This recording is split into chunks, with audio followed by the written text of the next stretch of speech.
Actions by President Donald Trump to enact Section 740 of the District of Columbia Home Rule Act have really raised some important questions about the future of law enforcement and local autonomy in the nation's capital.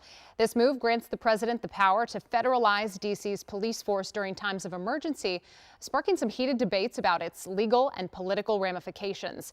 Today, we're joined by legal expert and Georgetown law professor Meryl Chertoff to break down what this all entails, how it impacts the local governments of Washington, D.C., and what it means for the broader relationship between local authorities and federal authorities. Professor Chertoff, thank you so much for joining us. Thank you very much for having me. All right, first, what exactly is Section 740 of the D.C. Home Rule Act, and essentially how does it give the president power in an emergency? Okay, so as you know, D.C. has limited home rule under the 1973 Home Rule Act. Section 740 is a section of that act, and it allows the president to take control of the Metropolitan Police Department in an emergency for a period not to exceed 30 days and with notice to both houses of Congress. The only way it can be extended beyond the 30 days is through an act of Congress. And that act of Congress is, of course, subject to filibuster and in the ordinary course of any other legislation. Okay, walk me through how this all works in terms of what's the legal process for federalizing, a local police force. You kind of touched on this. Does Congress get a say, or can the president just go for it? So the president has the power to do this for a period of 30 days in an emergency. And let's just step back for a moment about whether this actually is an emergency.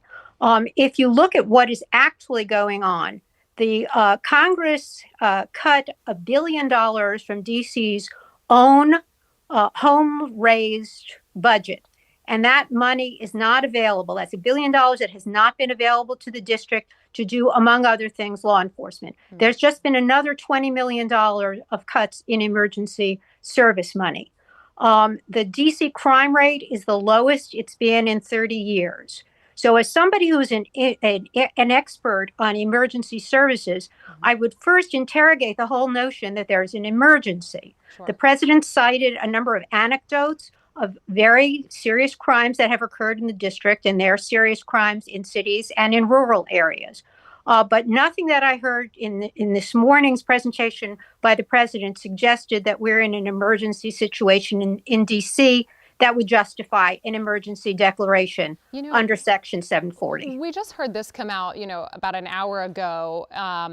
The mayor said Chief Pamela Smith is the chief of the Metropolitan Police Department. But this morning, we heard the president say Attorney General Pam Bondi will be in charge. So we got this push-pull, this tug of war potentially already being set up. Just out of curiosity, what your take is on that. Look, the best thing that could happen here would be if the D.C. government and the president's people work together cooperatively. Mm-hmm. Everybody wants for there to be efficient and effective law enforcement in D.C. If the parties would work together and take care of the actual problems, MPD tomorrow, but certainly within 30 days, could reassert its authority to take care of the problems of the district. The people who are being called in do not have experience in local law enforcement. Mm-hmm. They don't have the capacity or the understanding of local communities that MPD has. So there's absolutely nothing to suggest that the federal government is going to be able to do anything other than Bigfoot this opportunity.